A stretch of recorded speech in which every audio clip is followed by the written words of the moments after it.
It's not cool. I want my money back. Yeah.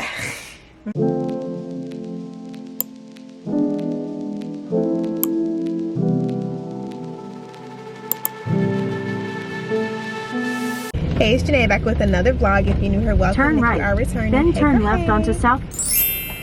I have like all of 3 minutes to put myself together, y'all. 3, probably 2. Stephanie gonna kill me. I am super behind. But y'all, I just got to Charlotte. Stephany and I are going to the Poor Minds live show tonight, and I'm so excited. Y'all know I love me some Lex and Drea. So in 3/4 of a mile, turn right onto Louise Avenue.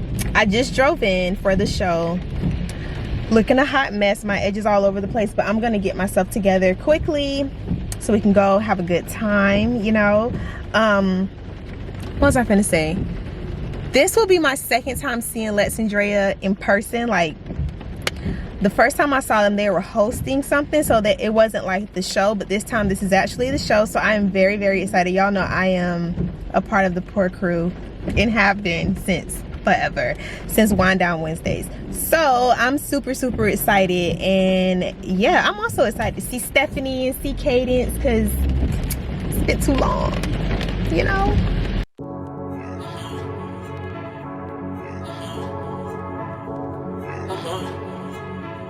You want me home. I don't want you waiting too long. It's not that I'm over you, not over, girl, but I got things to do. It's so much to be your boyfriend, so much, and you ain't making this much easier. If all you do is when I used to be your best friend, you see me blowing up. You want me home, I get you what you want. Superstar status, but you want me alone. You held me up, but now I'm just down and out. But I don't want you waiting around for me. I don't want you waiting too long. I don't want you waiting too long.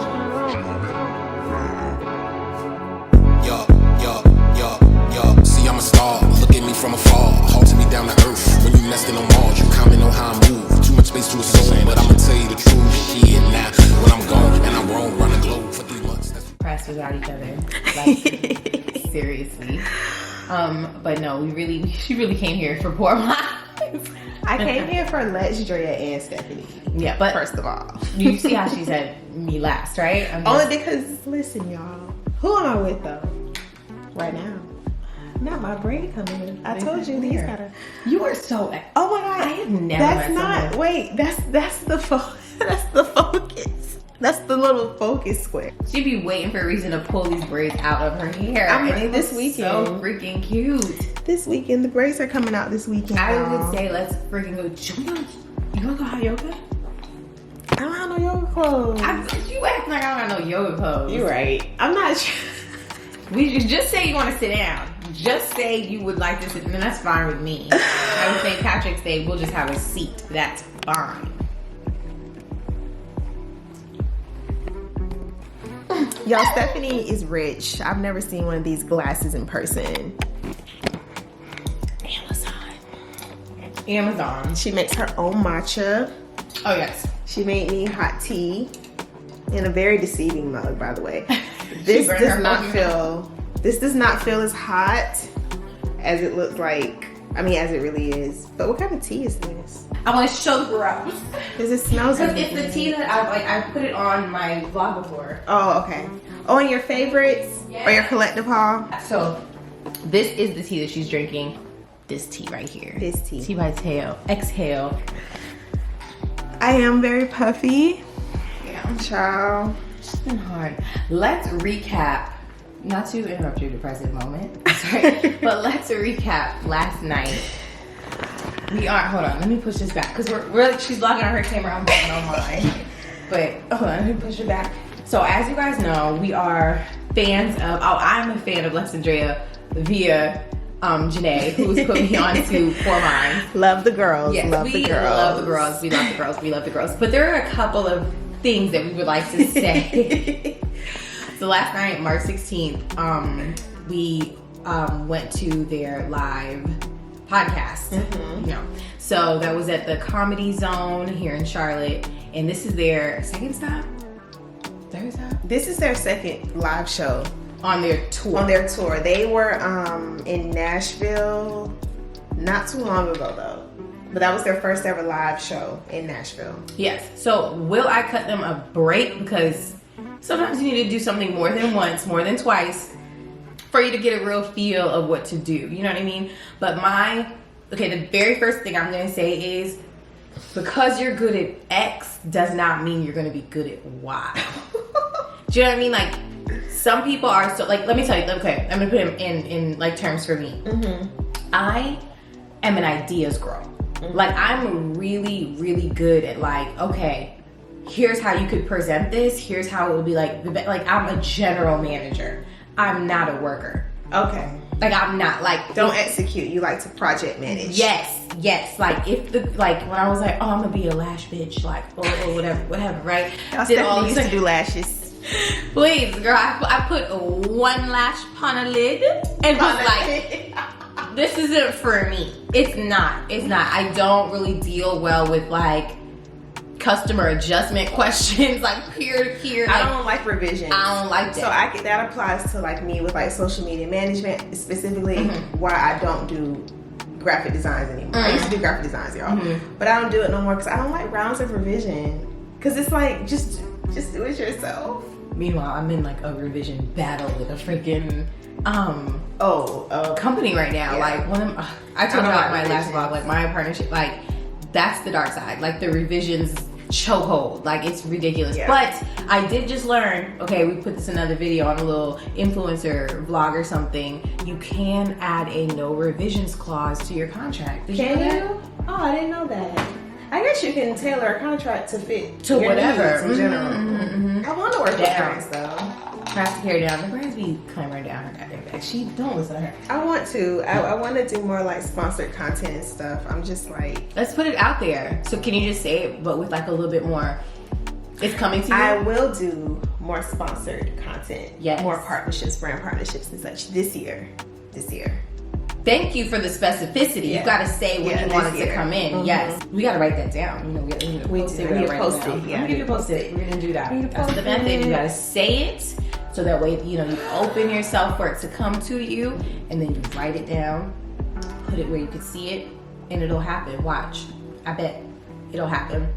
But anyway, we got off track real quick. Back to Poor Minds. So we were in there. I mean, it was cute. It was cute, but Charlotte is not a... I immediately was like, do I talk about the Charlotte girl? Charlotte is not a place for like fashion. So... Me. Yeah. It was challenging. It was challenging in there. It was visually challenging. Y'all know Stephany is a New York, Miami girl. So I love Poor Minds. I don't get into their insights or anything. I just would have assumed that their first shows would have been in like either bigger cities, Atlanta or Houston, because they live in Atlanta and they're from Houston. So to go to Nashville first and then come to Charlotte, it's like, okay. Is it testing? Is it crowd testing before they fit? But they gave what they gave last night in Houston. Stephany, or in Atlanta. Please. It's what was I gonna say?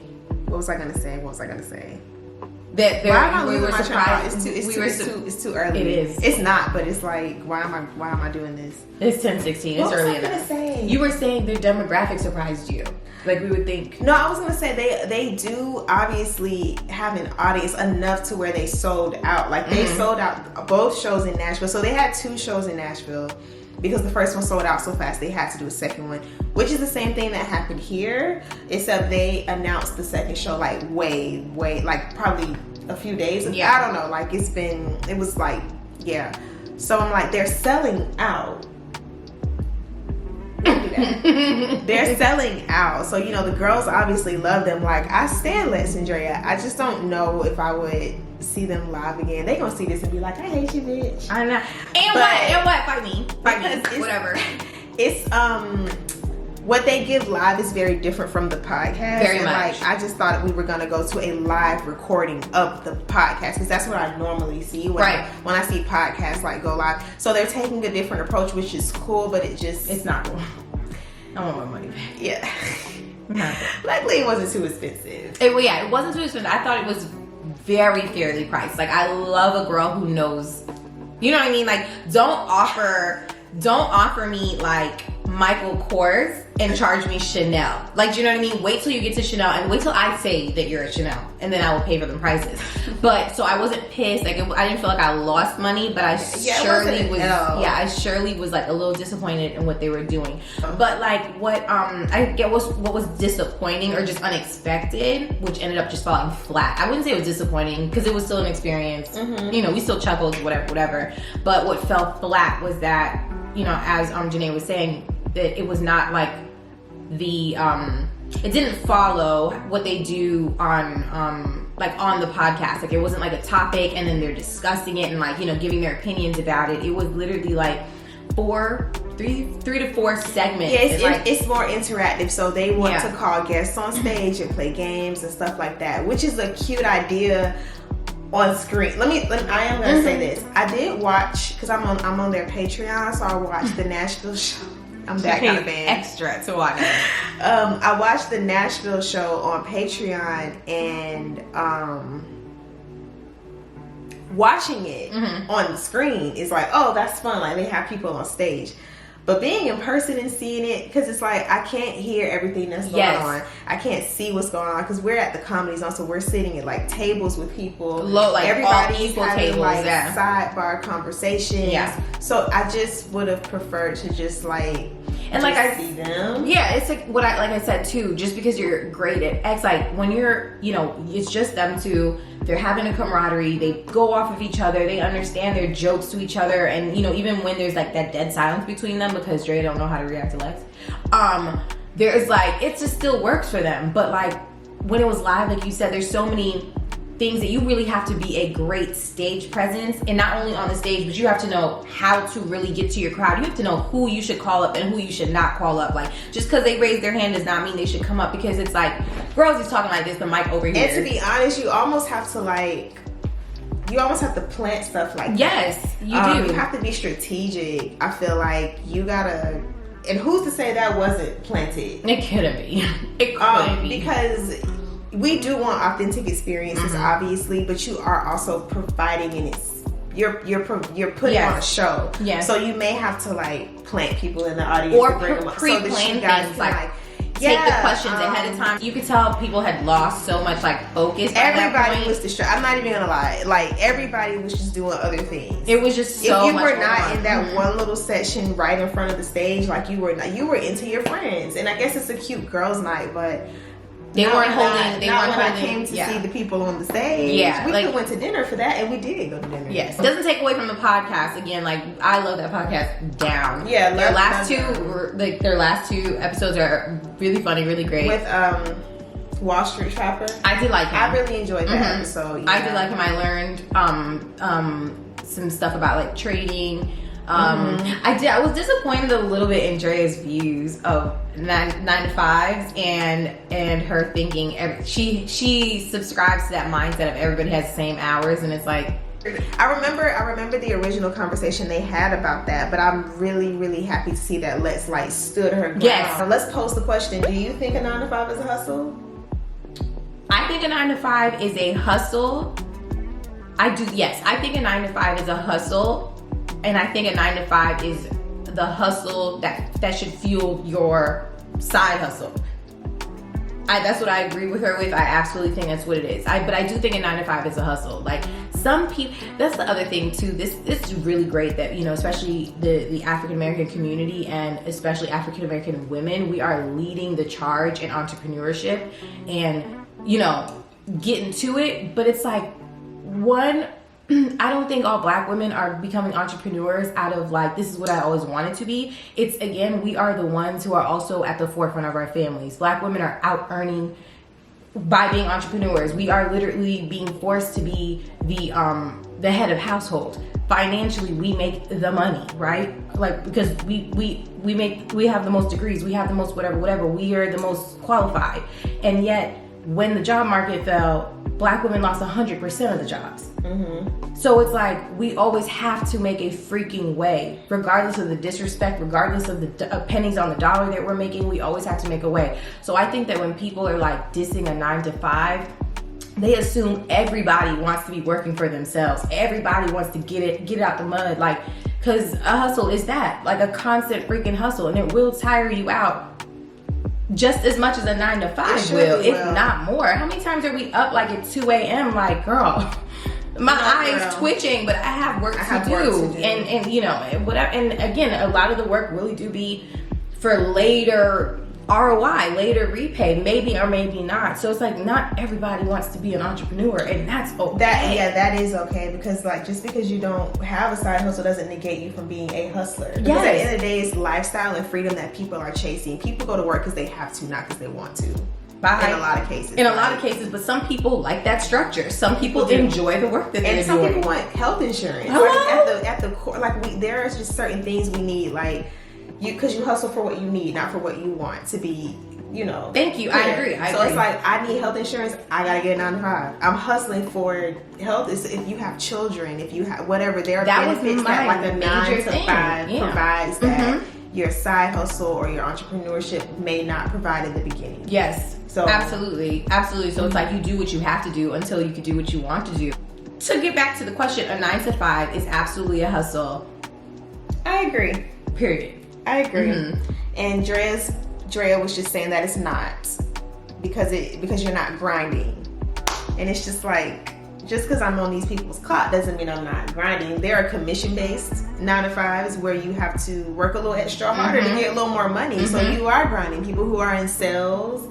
And then sometimes it's like, we look at doctors and lawyers, but the grind came before. Hello. You know what I mean? So all that going to school and paying for school and studying, like, that is the hustle to get you where you need to be. So just because now I'm a lawyer or a doctor or whatever else, I always find that to be a weird stance to take. Yeah, I just think if you're getting up every day and doing what you got to do, you're hustling. In whatever capacity. I don't care if you're standing on the corner selling drugs or if you're clocking into to work at somebody's job. Like, it's a hustle. Because none of us want to be whatever.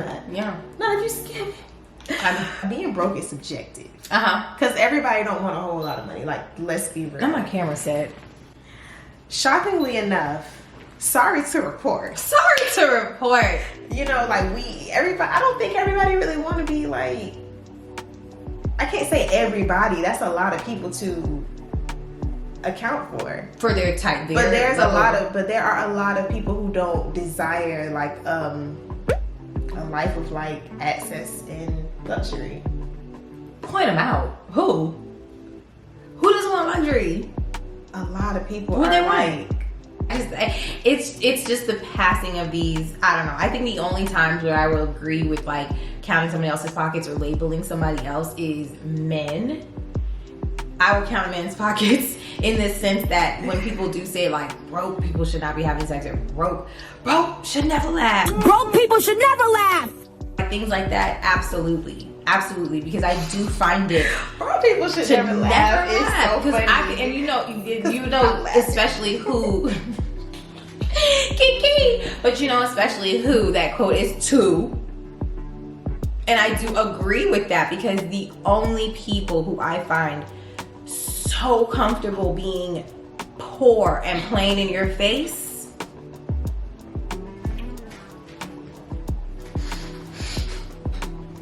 and I'm gonna leave it at that. Poor is such a reach. When people say they're poor. No, I said poor. I chose my words wisely. I said poor on purpose.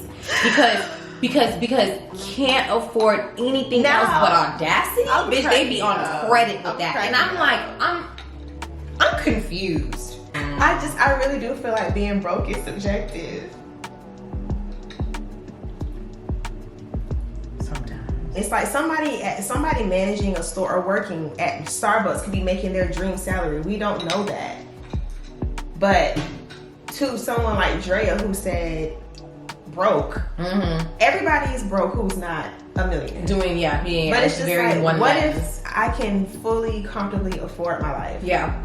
And I got money in Idaho. my savings. Because there's like really no limit to the amount of money you can make. True. But it's just like, who's to say like I'm broke if I'm straight? Like if I'm good in my bracket. Like, I don't think I'm broke. I'm good You in know my what I mean? bracket, That's yeah. what I mean by like broke is subjective. So when you say like broke people should not be she said enjoying life, period. What broke is she talking about?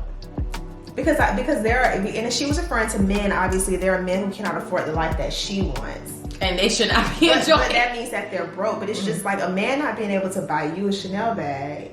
I feel Does like that mean that he can't afford what he needs I feel to like I'm afford? giving pick me. So let me back that up. Just because like me right now, or a girl who can't buy herself a Chanel bag or whatever, because she can't afford one, doesn't mean she's broke. It's just my mind's going to Not something being else. able to afford something and being broke is like, you know what I mean? And let's I'm not bring gonna create it. Let's niggas bring on it this channel. Let's So let bring me it. not Never.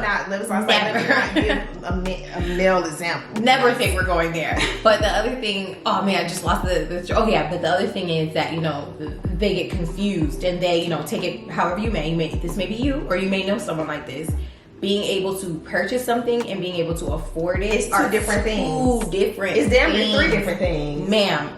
ASAP. Oh my gosh, we're not even mentioning. We totally met another one of our like Instagram mutuals. Yeah, she did. So she didn't go to the show with us. Yes. Hey girl. Let's have her here. She also does YouTube. Yeah, so you maybe has followed you a little bit longer on Instagram. Yeah, we've been following each other for like years, y'all.